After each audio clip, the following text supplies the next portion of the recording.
YSR Congress party అధినేత AP మాజీ ముఖ్యమంత్రి జగన్మోహన్ రెడ్డి గారు కృష్ణలంకలో సాయి కృష్ణ తల్లిని కలవటం జరిగింది. ఆ కుటుంబాన్ని పరామర్శించడం జరిగింది. సో ఈ సందర్భంగా ఆయన అందరి మీద కేసులు ఖచ్చితంగా కట్టాల్సిందే అని చెప్పి గట్టిగా డిమాండ్ చేయడం జరిగింది. మరి ఈ అంశాల మీద మనతో విశ్లేషించడానికి ప్రముఖ హైకోర్టు న్యాయవాది రజనీ గారు మనతో ఉన్నారు. ఆమెతో మాట్లాడదాం. నమస్తే రజనీ గారు. నమస్తే అండి. ఈ లాకప్ డెత్ సాయి కృష్ణ మృతి విషయం అందరికీ తెలిసిందే. కొద్ది రోజుల నుంచి ఇదే నడుస్తూ ఉంది మీడియాలో. అయితే నిన్న జగన్మోహన్ రెడ్డి గారు కుటుంబాన్ని పరామర్శించారు. సో అండగా ఉంటామని చెప్పి హామీ ఇచ్చారు. గౌరవ ప్రతిపక్ష నేత జగన్మోహన్ రెడ్డి గారు వచ్చాక కేసు ఎలా కదిలింది అంటే అప్పటి వరకు సిఐని విఆర్ లో పంపించారన్నారు. తర్వాత సిఐ మీద సత్వర చర్యలు తీసుకుంటామని చెప్పారు. సస్పెండ్ లో కూడా వేసే అవకాశం ఉందన్నట్టుగా చెప్పారు. కానీ ఎప్పుడైతే గౌరవ ప్రతిపక్ష నేత జగన్మోహన్ రెడ్డి గారు వచ్చి రాగానే అతని మీద ఐపీసీ సెక్షన్ 302 అంటే మర్డర్ సెక్షన్ కూడా పెట్టడం జరిగిందండి. అంటే చాలా ఆశ్చర్యం. అందులోనూ ఆయన తీగలాగితే డొంక కదిలిచినట్టుగా ఒక సిఐ తప్పిదమే ఉండదు. సిఐ పైన ఉండే సుపీరియర్ చెప్పకుండా సిఐ చేయడు కదా. ఆ పైన ఉండే సుపీరియర్ బాస్ కి 30 రోజుల నుంచి తెలుసు కదా. 30 రోజుల నుంచి తెలిసిన నిమ్మక నీరెత్తినట్టు ఉంటే అంటే వాళ్ళకి తెలిసే జరిగిందా, వాళ్ళ ఆధ్వర్యంలో జరిగిందా? తప్పు జరిగిందని తెలిసినాక కప్పెట్టాలని చూసే ప్రతి ఒక్కడు నెరగాడే. ఫర్ సపోజ్ మా కోర్టులో ఉంటుందండి రిట్ ఆఫ్ మ్యాండమస్ కానీ, రిట్ ఆఫ్ హెబియస్ కార్పస్ కానీ ఇలా ఉంటాయి. ఈ ఉండే రిట్స్ లో ఏవైతే ఉంటుందో బాధ్యుడు మేము ఎప్పుడు ఒక్కరినే పెట్టమండి, ఒక్కరినే పెట్టం. ఏ గవర్నమెంట్ అధికారి కూడా ఒక్కడే బాధ్యుడు అవడు. ఫర్ సపోజ్ ఒక పంచాయతీ సెక్రటరీ లేకపోతే ఒక సర్వేయర్ సర్వే చేయట్లేదు అనుకోండి, దాంట్లో సర్వేయర్తో పాటు పంచాయతీ సెక్రటరీతో పాటు ఎంఆర్ఓతో పాటు అక్కడ ఉండే కలెక్టర్తో పాటు ఆర్డీఓతో పాటు ప్రిన్సిపల్ సెక్రటరీని కూడా పార్టీగా పెడతారు. అంటే రెస్పాండెంట్ 1 2 3 4 5 6 అంటూ అరౌండ్ 8 వరకు ఉంటుంది, 9 వరకు కూడా ఉండొచ్చు. సో ఇటువంటి పరిస్థితుల్లో గౌరవ్ జగన్మోహన్ రెడ్డి గారు మాత్రం చాలా నిష్ణాతుల్లా చెప్పేసినారు చక్కగా. దీంట్లో ఒక సిఐఏ కాదు, సిపి బాధ్యుడు, డిఎస్పి బాధ్యుడు, అదే మాదిరిగా డీజీపీ బాధ్యుడు, అన్నీ తెలిసి కప్పెడుతున్నారు. ఆ తల్లి గర్భశోకాన్ని మీరు వెనక్కి తీసుకురాగలరా, 30 రోజుల నుంచి ఎందుకు సమాధానం చెప్పట్లేదు అంటూ కూడా చాలా గొప్పగా గర్జించారని చెప్పాలి. అంటే నా ఉద్దేశం ఏంటంటే అవతల వాడికి ఎందుకు మీరు ఛాన్స్ ఇచ్చినారు? అన్యాయం జరిగిందని 32 రోజుల నుంచి ఆ తల్లి అయ్యా నా బిడ్డ ఎక్కడ, దండ రెడీ చేసుకో చచ్చాడులేపో అంటూ ఆ తల్లితో దుర్భాషలాడడం, ఇది చేతం చేసుకో మేమేం చేయాలో మాకు తెలుసు అంటూ మరొక్కసారి చెప్పడం. అసలు వారెంట్ పెండింగ్ అంటే ఒక కోర్టు కానిస్టేబుల్ కి మాత్రమే ఈ కేసుతో సంబంధం ఉండాలి. స్టేషన్ కి సంబంధం ఉండకూడదు, సిఐకి సంబంధం ఉండకూడదు. కోర్టు కానిస్టేబుల్ కి వారెంట్ పెండింగ్ ఉంటే తీసుకొచ్చి కోర్టులో ప్రొడ్యూస్ చేయమని జడ్జి గారు అడుగుతారు. అతన్ని పట్టుకురావాలా, కోర్టులో ప్రొడ్యూస్ చేయాలా, కోర్టు నుంచి జైలుకి పెట్టాలా. అంతేగాని స్టేషన్కి తీసుకెళ్ళడం ఏంటి? ఇది చాలా ఆశ్చర్యం అండి. నాగరాజ్ గారికి సంబంధించిన రీసెంట్ గా ఎవరో క్రాంతి కుమార్ ఎవరో అనుకుంటా పేరు అనుకుంటా కదండి, ఇంకొక క్రాంతి కుమార్, నేను మాదిగగా పుట్టే తప్పు చేసినానా అంటూ కళ్ళ ముందు గుళికల ముందు తాగి చచ్చిపోతున్నాడు. అంటే ఇంత టార్చర్ ఏం చూపించారండి. ఒకవేళ పారిపోయి ఇంకెక్కడన్నా బతకచ్చు కదా. అంటే అసలు ఏంటి, ఏం జరుగుతుంది అక్కడ? ఒక వ్యక్తి టార్చర్ పెడుతుంటే ఆ పరిసర ప్రాంతాల నుంచి దూరంగా వెళ్ళిపోరా, ఎక్కడన్నా బతుకురా అంటే ఎక్కడా కూడా బతకనీయని పరిస్థితిలో నాగరాజు గారు తీసుకుంటే ఈ బతకడం కంటే చావడం మేలనే బహుశా అతను సూసైడ్ చేసుకుంటూ ఆ వీడియో రిలీజ్ చేసి ఆ కేసు కూడా నడుస్తూ ఉందండి. జగన్మోహన్ రెడ్డి గారు స్వయంగా చెప్పారు, ఎవరైతే ఆత్మహత్య చేసుకున్న తన కేసు కూడా వైసీపీ ప్రభుత్వం భరోసాగా నిలబడుతుందని. అలాంటి వారిని ఒకవేళ పరామర్శించడానికి ఇచ్చారే అనుకోండి, అంటే గంజాయి తాగిన వాళ్ళని అలా కుక్కను కొట్టినట్టు రోడ్డు మీద కొడితే గతంలో తెనాల్లో కూడా గౌరవ జగన్ రెడ్డి గారు వచ్చినారండి. అప్పుడు కూడా ఈ పచ్చ మీడియా అనేది గంజాయోళ్ళ పార్టీ, లేకపోతే గంజాయోళ్ళతోనే నీతోనే ఉంటారు, అందుకే గంజాయోళ్ళ కోసం వచ్చినామంటే అయ్యా పసిబిడ్డలు గంజాయి తాగి వాళ్ళేం చేస్తారో వాళ్ళకే తెలియని పరిస్థితుల్లో తెలియకో తెలుసో తప్పు చేస్తే మీరు కోర్టులో ప్రొడ్యూస్ చేయాలి, స్టేషన్లో పెట్టాలి. అంతేగాని నడి రోడ్డు మీద వీడియో తీసి కాళ్లతో కర్రలతో కొళ్ళబడవడం అది ఎంతవరకు సమంజసం అండి? సో ఇటువంటి పరిస్థితుల్లో దాన్ని పూర్తిగా ఖండించడమే కాకుండా ఇమ్మీడియట్ గా జగన్ రెడ్డి గారు చెప్పారు, అవతల వ్యక్తికి కూడా అంటే ఎవరైతే సూసైడ్ చేసుకున్నారో ఆ వ్యక్తికి కూడా న్యాయ సహాయం నేను అందిస్తానని చెప్పారు. అంటే మీరు గమనించండి, ఆ రోజే ప్రభుత్వం కాదు రాష్ట్రం మొత్తం తిరగబడి ఉంటే ఇది తప్పు, ఇది తప్పు, పోలీసు వాళ్ళు ఇలా చేయకూడదు అంటూ అప్పుడున్న పోలీసుల్ని, దాన్ని వీడియో తీసిన వాళ్ళని, దాన్ని సర్క్యులేట్ చేసిన వాళ్ళని, ఆ పోలీస్ స్టేషన్ ని, ఆ పైనుండే అధికారి ఏమండి, పైనుండే అధికారి లేకుండా ఒక ఎస్ఐ ఉద్యోగం రిస్క్ లో పెట్టి తెనాల్లో నడి రోడ్డు మీద కొడతాడా అండి? పైనుండే అధికారే చెప్పాడు కదా, ఆ పైన ఎస్పీ ఉన్నాడు కదా, ఆ పైన డీజీపీ ఉన్నాడు కదా. అప్పుడే కనుక రాష్ట్ర ప్రజలు రియాక్ట్ అయ్యి ఉంటే ఈ రోజు ఒక సిఐకి కొమ్ములు వచ్చి ఒక వ్యక్తి ప్రాణాన్ని తీసి ఉండడండి. అరే, ఏటపోతు నరికినోడి నడి రోడ్డు మీద కొట్టుకుంటూ తీసుకున్నట్టే మేము ఇలాగే చేస్తాం, ఇంతే మా ప్రభుత్వంలో, ఇలాగే కొట్టుకుంటూ తీసుకెళ్తాం. అరే ఏంటి సార్, చట్టంలో నేరగాడు అనుమానితుడు అని రెండు రకాలు ఉంటాయి. మీరు పట్టుకున్న వాడు అనుమానితుడే, అతనికి ముసుగేసే ప్రొడ్యూస్ చేయాలా, కోర్టులో జడ్జి గారి ముందే ముఖం తీసి చూపించాలా, అతనికి పరిసర ప్రాంతాల్లో బేడీలు కూడా వేయకూడదు, బేడీలు కనపడకూడదు. ఇలాంటివన్నీ పక్కన పెట్టేసి నడి రోడ్డు మీద నడిపించుకుంటూ ఏదో ఏదో ఆశయం సినిమా అనుకుంటా కదండి, అంకుశమా ఆశయం, అంకుశం అంకుశం అంకుశం సినిమాలో గనక అంకుశం సినిమాలో గనక రాజశేఖర్ రామిరెడ్డిని కొట్టుకుంటూ తీసుకెళ్ళినట్టుగా ఏదో మన హీరో హీరో హీరో ఒక ఫేస్ కట్స్ తో గౌరవ పోలీస్ వారు చేసినటువంటి వికృత చర్య. అంటే ఇప్పుడు మన కంటికి నాగరాజు అంకుశ సినిమాలో రాజశేఖర్ లా కనిపించాలి ఏమో, మరి మనకైతే తెలియదు. సో ఇటువంటి పరిస్థితుల్లో అప్పుడే మనం ఖండించాలా, నడి రోడ్డు మీద నడిపించుకుని వెళ్ళినప్పుడు ఖండించాలా. ఈ రెండు చోట్ల మనం ఖండించకపోబట్టి, ఇంకొకటి ఏంటంటే, ఈ మధ్య కాలంలో ఆడపిల్లల్ని ఇబ్బంది పెట్టిన ప్రతి ఒక్కడు చెరువులో పడి దూవడము, చచ్చిపోవడము, జీబులోంచి దూకేసి ఆత్మహత్య చేసుకోవడము, ఇలాంటి ఘటనలన్నీ చూస్తుంటే స్టేషన్లకు కూడా పోకుండా ఇక్కడే చంపేయడం ఏంటి? ఇలాంటివన్నీ జరిగినప్పుడు మనం తప్పట్లు కొడుతుంటే వాళ్ళు ఇంకా ఇంకా రెచ్చిపోతారు. ఈరోజు ఎక్కడి దాకా వెళ్ళిపోయిందంటే, ఆ తల్లికి గర్భసుఖాన్ని మిగిల్చి ఈరోజు 2 కేసుల్లో ఉన్న వాడి మీద 22 కేసులు అంటూ ప్రోపకాండ చేస్తూ, సిగ్గు ఎగ్గు లేకుండా బలమైన మీడియా ఒక చనిపోయిన వ్యక్తి గురించి 100 రాస్తుంది. అంటే ఇది నిజంగా నిజమైతే మనం మాట్లాడుకుందాం, నిజంగా నిజం కానప్పుడు మనం మాట్లాడుకోకూడదు. నిజంగా నిజమైనప్పటికీ మనం చట్టరీత్యా చర్యలు తీసుకోవాలి, కానీ మన సొంత చర్యలు తీసుకోకూడదు.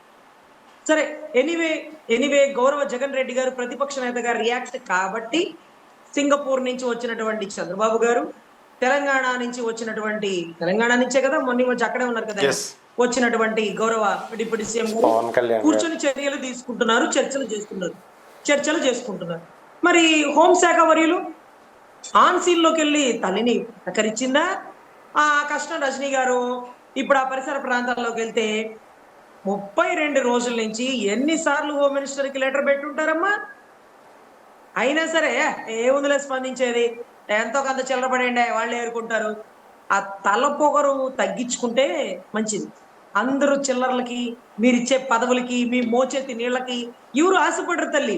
అంటే 90% ఆశపడతారేమో, ఒక 10% తప్పుని తప్పు అంటారు తల్లి, పదవులు ఆశించరు తల్లి, చిల్లర్లకి లొంగరు తల్లి, తిరుగుబాటు చేస్తారు తల్లి, ప్రాణాన్ని పణంగా పెడతారు తల్లి. ఇలాంటి వారు కూడా 10% ఉంటారని గుర్తించండి. అందరూ మీరు వేసిన చిల్లర్లకు మీరు షట్ డౌన్, అధినాయకుడిని ప్రశ్నించకూడదు అనగానే నోరు మూసుకునే వాళ్ళు ఉంటారు, 90% ఉంటారు. ఒక 10% ఎవరికి తప్పు జరిగినా ప్రశ్నిస్తారు. కొంతమంది వాళ్ళ కుటుంబంలో తప్పు జరిగినా ప్రశ్నించకపోతే ఎలా అని ఇలా ముందుకు వస్తారు. ఇప్పుడు ముళ్ళపూడి నాగేశ్వరరావు గారు అంబటి రాంబాబు ఇంటి మీద దాడి జరిగినప్పుడు అతనేమన్నా మంచోడా ఏంది అని మాట్లాడారు. అతను మంచోడా చెడ్డోడా మనకెందుకబ్బా, చెడ్డోడైతే నువ్వు స్టేషన్లో కేసు పెట్టి అరెస్ట్ చేయి, జైలుకు పెట్టు, మేము రావుగా.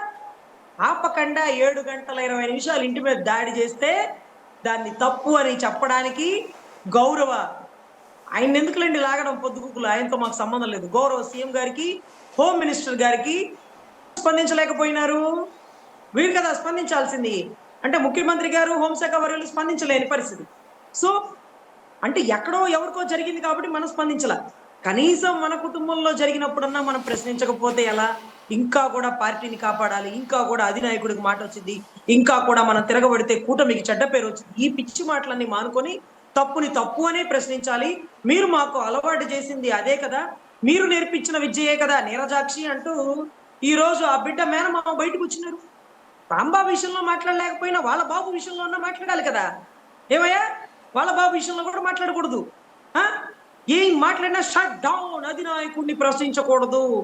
అరే, కాశ్మీర్ నుంచి కన్యాకుమారి వరకు నా ఎంపీలు ప్రశ్నించాల్సిందే అన్నారే. కాశ్మీర్ నుంచి కన్యాకుమారి వరకు రాష్ట్రాల్లో ఆంధ్ర రాష్ట్రం ఉంది కదా.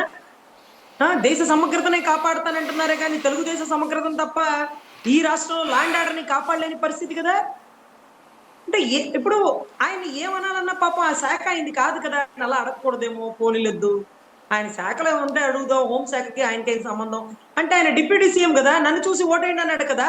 21 స్ట్రైక్ రేట్ ఇచ్చారు కదా ప్రజలు, మరి అడగద్దా అంటే నన్ను ఎందుకు అడుగుతారంటే, మిమ్మల్ని కాకపోతే ఎవరు అడుగుతారు అధ్యక్ష? మిమ్మల్ని కాకపోతే ఎవరు అడుగుతారు? ఐడి కార్డులు మెడలో వేసుకుని పట్టుకుని చూపిస్తున్నారు. అరే తప్పు చేసిన వాడిని కాపాడండి అంటూ మీ పార్టీకి సంబంధించిన ఇన్ఛార్జ్ వాళ్ళ ఇంటికి వచ్చినాడని చెప్తున్నాడు అతనే స్వయంగా ఒప్పుకుంటున్నాడు. అరే ఏం జరుగుతుంది? అరే బిడ్డను చంపేసి వాళ్ళ ఇంటికి బొమ్మంటా, మేము బోమయ్యా, మా నాయకుడు అరుస్తాడు, తప్పు చేస్తే ఎవరు తప్పు చేసినా తప్పే, మేము బోవు ఊరుకోవడానికి తెలిస్తే అని ఆ ఇన్ఛార్జీలకైనా బయట ఉండాలి కదా. ఆ ఇన్ఛార్జీలు మేము అంత అలా పోలేదు ఇలా పోయామని వాళ్ళు చెప్తున్నారు, వాళ్ళే స్వయంగా వచ్చి డబ్బులు రేటు మాట్లాడారని వీళ్ళు చెప్తున్నారు, పెద్ద పెద్ద నాయకులు ఉన్నారని చెప్తున్నారు. అందుకే చెప్తున్నాం సార్, నాయకులు అంటే తెర మీదకి లాకపోయినా సిబిఐ ఎంక్వైరీ వేస్తే నాయకులు ఉన్నారా, వాళ్ళ వెనకాల బలమైన పార్టీలు ఉన్నాయా, బలహీనమైన పార్టీలు ఉన్నాయా, ఇవి కుల కుంపట్లు రెచ్చగొట్టడానికా? అందరూ అడుగుతున్నారు సార్. కాపు అని ఎందుకు చెప్తున్నారు? మరణించిన వాడి గురించి అన్నారు, అదేంటది? ఏంటి సార్ దళిత సుబ్రహ్మణ్యం అంటారేంటి మీరు? సుబ్రహ్మణ్యం డ్రైవర్ సుబ్రహ్మణ్యం అనొచ్చు కదా. ఏమ్మా దళిత సుబ్రహ్మణ్యం ఎట్లయ్యాడు? కులం కదా. అంతే మరి మాకు కూడా అంతే కాపు గాదే సాయి కృష్ణ. మరి మాట్లాడద్దా?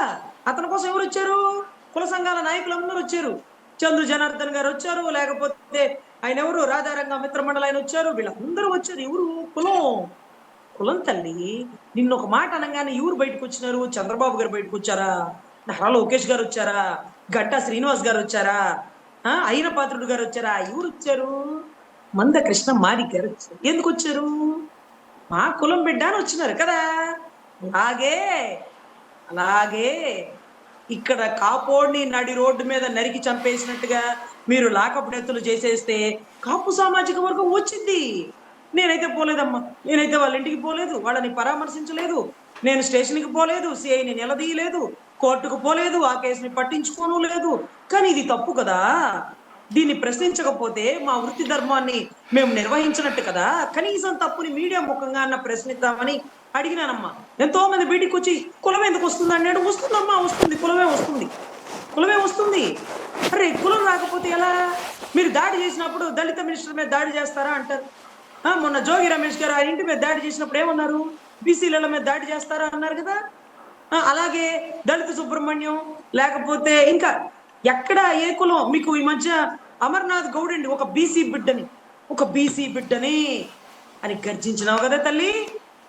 అమర్నాథ్ గౌడ్ అని చెప్పి మళ్ళీ బీసీ ఎందుకు చెప్పినావు? మీరు బీసీ అని చెప్పుకుంటారు, దళిత అని చెప్పుకుంటారు, మాకేముందమ్మా, మేము అటు ఓసీలోనూ పోలేము, ఇటు బీసీలోనూ పోలేము, ఇటు ఎస్సీలోనూ రానివ్వరు. మరి మా బతుకులకి ఏముంది? మా కులం ఉంది, కాపు అనేది ఉంది, అదన్నా పెట్టుకుంటాం. కాపు అని ఎలా చెబుతారండి అంటాం. అలా కూడా అనకూడదా? న్యూస్ రిపోర్టర్ గారి కులం ఎందుకు వస్తుంది ఆలోచిస్తుంటే? అరే వచ్చిందా స్వామి, వచ్చింది, రాకండి ఎట్లా? సో ఇటువంటప్పుడు మేమేమి కుల గొడవలు పెట్టేవండి. మేము అసలు మిమ్మల్ని రాజకీయ నాయకులు కూడా అడగం, మీ పరి దాటిపోయింది. మీరు ఇప్పుడు సింగపూర్ నుంచి వచ్చి, తెలంగాణ నుంచి వచ్చి మీరు చర్చలు చేసి చర్యలు తీసుకున్నక్కర్లా, అయిపోయింది, మీ టైం అయిపోయింది. 10 రోజులే మీకు బంతి మీ కోట్లో ఉంటుంది, మీరు ఆడచ్చు. ఇమీడియట్ గా తల్లి ఆర్తనాదాలు విని సీఏని పిలిపించి ఎవరా ఏంటి రాష్ట్రంలో అందులో నడిబొడ్డైనటువంటి విజయవాడ పరిసర ప్రాంతాల్లో కొట్టు చంపెత్తవా ఊర్రను అని అతన్ని సస్పెండ్ చేస్తుంటే ఆ తల్లి అబ్బబ్బా మా నాయకుడు మమ్మల్ని నిలబెట్టాడు, మా వెనకాల ఉన్నాడు అని సంతోషపడేవాళ్ళు. 30 రోజులు దాటిపోయి కోర్టు మెట్లు ఎక్కాక మీరేమి చేయక్కర్లేదండి, మీ శాఖ ఏదో ఉంది కదా, పంచాయతీ శాఖ, అటవీ శాఖ, మీ పని మీరు చేసుకోండి, ఆయన అమరావతి అభివృద్ధి ఆయన చేసుకుంటారు, కోర్టు తీర్పిస్తుందండి. మొన్నటి రోజుల్లో కూడా తిరుపతి కాదండి, అదేంటది ఏదైతే మద్రాసులో ఇచ్చిన జడ్జిమెంట్, అక్కడ సీఎం స్టాలిన్ మళ్ళీ వచ్చిన విజయం ఇచ్చింది కాదు, అక్కడ కోర్టు ఇచ్చింది ఉరి శిక్ష, మరణ శిక్షలు వేసి పడేసింది. అందుకని ఇక్కడ కూడా కోర్టు ఇచ్చింది. మీరు ఏదో పనులలో ఉండుంటారు పాపం, దేశ సమగ్రతను కాపాడడానికి ఢిల్లీలోనో లేకపోతే మన రాష్ట్రంలోనో లేకపోతే తెలంగాణలో పార్టీ ఆఫీస్ ఏదో ఓపెనింగ్ ఉన్నారు కదా, మీ పనుల్లో మీరు ఉంటారు కాబట్టి దయచేసి మీ పనుల్లో మీరు బిజీగా ఉండండి. ఇక్కడ ఏదైతే కోర్టు సత్వర చర్యలు తీసుకుంటుంది, 15వ తారీఖు వాళ్ళు లాస్ట్ టైం అడిగినారు, 29కి 29కి మాకు టైం ఇవ్వండి, 29 తర్వాత కోర్టు అంటే మేము కోర్టులో ప్రొడ్యూస్ చేస్తాం, ప్రొడ్యూస్ చేయలేకపోతే చట్టపరమైన చర్యలు తీసుకోండి అంటూ వాళ్ళు కోర్టు మెట్లెక్కారు. కోర్టు వాళ్ళకి ఒక తీర్పు ఇస్తుంది. సో ఇక మీరు మీ పనిలో బిజీగా ఉంటే కోర్టు ఇచ్చిన జడ్జిమెంట్ ని ఇంప్లిమెంట్ చేయాలా, చేసుకుంటారు అప్పుడు. అంతేగాని ఇప్పటికిప్పుడు మీరు సీఎన్ ఒక్కనే సస్పెండ్ చేస్తే ఎలాగా? ప్రతిపక్ష నాయకుడు వచ్చి ఏమడిగాడు? ప్రిన్సిపల్ సెక్రటరీని, లేకపోతే అక్కడ ఉండే డీజీపీని, లేకపోతే ఎస్పీని, డిఎస్పీని, సిపిని, ఇంతమందిని సస్పెండ్ చేయమన్నాడు కదా. మీరేమో ఒక్క సిఐకే 302 కట్టేసేమయ్యా పోయా బాబు, ఈ కాస్త మంట ఊరంతా అంటుకునేలాగుంది, మా అందరు ఉద్యోగాలు పోయేలాగున్నాయి. ఆహా, మీ అందరు ఉద్యోగాలు ఎందుకు పోతాయి? అతను ఏ పని చేసినా మీకు చెప్పి చేస్తాడు కదా. పొరపాటున ప్రాణం పోయి కానీ మీకు చెప్పుంటాడు కదా. సార్ సార్ సార్ కొట్టగానే గబుక్కన ప్రాణం పోయింది సార్, లేకపోతే కావాలనే కొట్టి ప్రాణం తీసినాను సార్ అన్నప్పుడు ఆ కాలి బూడిద చేయమని మీరు చెప్పకుండా అతను చేయడుగా, అతను సొంత నిర్ణయం తీసుకోడుగా. సో ఇక్కడ ఏదైతే ప్రతిపక్ష నాయకుడు చెప్పినట్టుగా డిఎస్పీ, సిపి, ఎస్పీ, డీజీపీ మొత్తాన్ని మీద చర్య తీసుకోవాలి. ఇవన్నీ కాదు సార్, సిబిఐ ఎంక్వైరీ వెయ్యాలి. ఎందుకంటే ఒక పోలీసోడు చేసిన తప్పుని మరో పోలీసోడు ఎంక్వైరీ చేస్తే ఎలాంటి రిజల్ట్ వస్తుంది అధ్యక్ష? ఇలాంటి రిజల్ట్ వస్తుంది. చేసింది పోలీసోడే, అతను ఎంక్వైరీ చేసింది సాటి పోలీసోడే. సిఐడి వేసినా, సిట్ వేసినా ఇక్కడిక్కడ పోలీసులే కదా. అందుకని కరెక్ట్ రిజల్ట్ రాదు. దయచేసి దీన్ని సిబిఐ ఎంక్వైరీకి వేయించాలి. 2 తెలుగు రాష్ట్రాల్లో ఎక్కడా లేని లాకప్ డెత్, ఎన్నో సంవత్సరాల క్రితం రంగా గారి టైంలో ఆగిపోయిన లాకప్ డెత్ విజయవాడ నడిబొడ్డులో బిగినైంది. కాబట్టి దీన్ని ఇక్కడతో అంతమొందాలంటే సిబిఐ ఎంక్వైరీ వేయాల్సిందే. స్టేషన్ మొత్తాన్ని సస్పెండ్ చేసి అవతల పడేయాల్సిందే. అందరి ఉద్యోగం రిమూవల్ ఫర్ సర్వీస్ తో పాటు వాళ్ళందరికీ 302 మర్డర్ సెక్షన్ తో పాటు వాళ్ళందరికీ ఉరి శిక్ష కోర్టు వేస్తుందేమో చూద్దామండి.